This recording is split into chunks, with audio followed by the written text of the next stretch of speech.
Please give a warm welcome to the hosts of Alternate Ending. All right, everybody, welcome to part 3 of this episode of Behind the Scenes of Alternate Ending.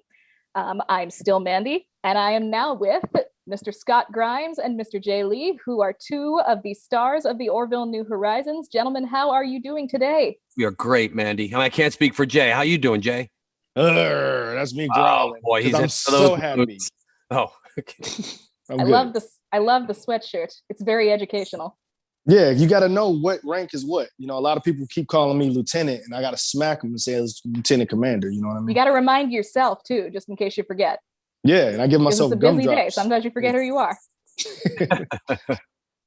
Okay, so the 2 of you over the past couple of seasons and your characters have had a certain dynamic that sort of developed when you were on the bridge together initially, and now you're not on the bridge together anymore, which I have to admit makes me a little bit sad, even though John LaMarr is moving on to bigger and better things. So how is the relationship between you? How has that kind of evolved and changed over the course of 2 and now 3 seasons?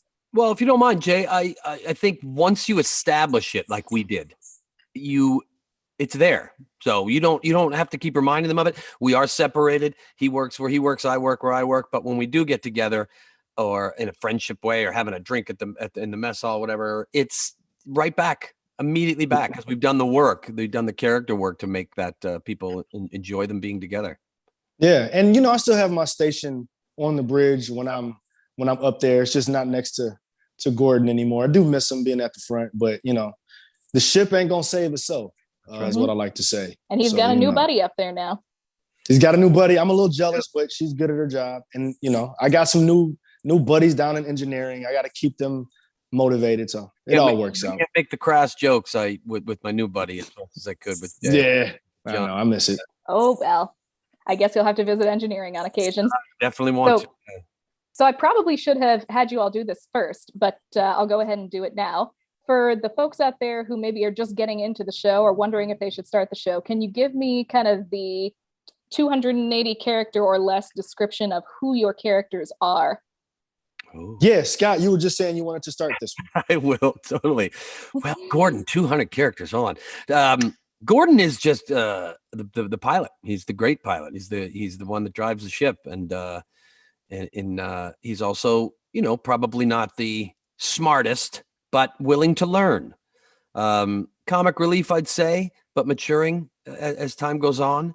And he's just a good buddy. He's a good friend. He's there for anybody. Have I got to 200 yet? Yep, it's definitely in the red. It's yep. It is in the red. He's Gordon. Best description I ever heard. Yeah, thank you. John LaMarr, Lieutenant Commander now, was the navigator. Now he's got his promotion and he's chief engineer. Saves a lot of things when things go kind of left, and they need someone very smart to kind of come in and problem solve on the fly. And we have a whole new engineering set and astrophysics set this season, which is going to be very beautiful. Oh my goodness. So awesome. It's 2 levels. It's amazing to shoot in. Definitely missed the bridge, but engineering was awesome. Excellent. My name is Jay Lee. Send tweet. Excellent. Yes. So you both have very musical backgrounds, and Scott, you've already kind of lended your musical talents to the show. Are we going to be seeing any of that coming out in future episodes of the Orville? Yes. And I will say, we're not allowed to say much, but they haven't told me not to. Right. And that's the rule, it feels like. Yes, you're going to see that a couple times, I would say, but not, it's organic, and it's part of we don't do it just to do it. I don't think it flows. Of course. I don't think Seth sits there and goes, oh, how can Scott sing or whatever, but it really works. And I would say that this season has some wonderful musical surprises, not just from me. And I don't sing or play piano, but I do boo him in the key of E flat. He does. Oh, okay, great. Yeah. That's a very important contribution. Yeah. And I chose E flat very specifically because let me hear it. E major. E flat. Oh yeah. Yeah, exactly. Yeah. Boo. Yeah. Love it. So one of the common threads with the folks that I've already talked to already, and that's actually kind of a good segue into this, is that the thing that really makes this show stand apart from other shows on television and even from kind of its closest cousin, the Star Trek universe, is the characters on the show and the depth of these characters and how they're not really like stereotypical heroes. They don't always make the right decisions. It's a little more of like, what if you took us and tossed us onto a starship? How do you all kind of see yourselves fitting into that? I guess, do you agree with that, first of all? And if so, how do you see yourselves kind of fitting into that dynamic? How have these guys changed and grown over the course of 2 seasons and now a third? Well, I think that's well put. I think it starts on the page, and I think we had a great foundation to sort of craft these characters into what they are today. So, but I think you said it very well. I think over the course of these few seasons, we found the room to really curate and elevate these characters. And every so often somebody loses a leg. Yeah, that would be Scott. That will be imprinted into my mind forever. Whenever anybody asks me what my favorite part is, I always forget this, which is great writing. I lose the leg, and then about 2 episodes later or 3 episodes later, someone stabs me in the leg, and my line is, "Oh, that's a new leg." Yeah. I love Seth's writing. I've gotten that line too, but that's so great. Awesome, yeah. Okay, so this one's going to be super broad, but because there is so much to talk about here, this could be character, episode, prop, set piece, thing I haven't even thought of. What is your favorite thing on the Orville? My favorite thing, okay, I see what you mean. It would be the desk, the design of how we drive the ship. The console. Love that thing. I know every button. I know what it does, even though it does. They didn't tell me. Yeah. That's the other thing, is I figured it out. They didn't come in. They're just like, you had to make it your own. So I feel like in a little bit of a way, like it's mine, like it's my little pet, and no one else knows. And do you have actual patterns and things that you've kind of programmed in for the ship? I know exactly what quantum drive is. I know when we're turning. I know I have even though the design means nothing. They just did what looked, but I made it.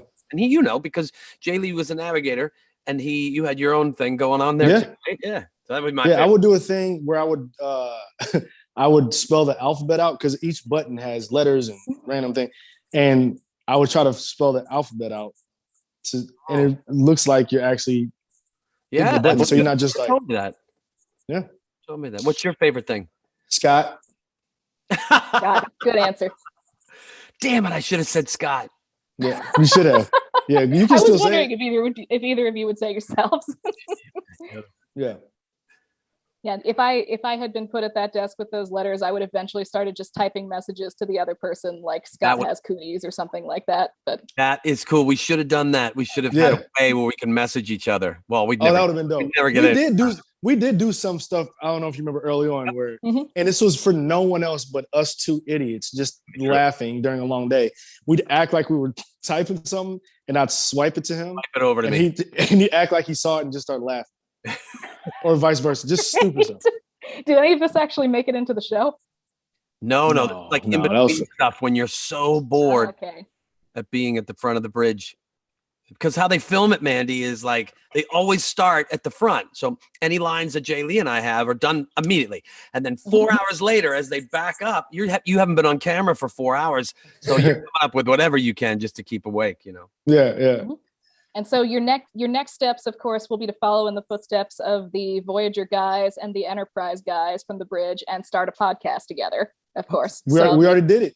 You did? It's called Gordon and Johnny going farther into spacey. Well, that's also funny. And another bit that Jay Lee and I would do is we'd do a welcome to Gordon. What was it called? Right there in the front. So just to entertain the crew.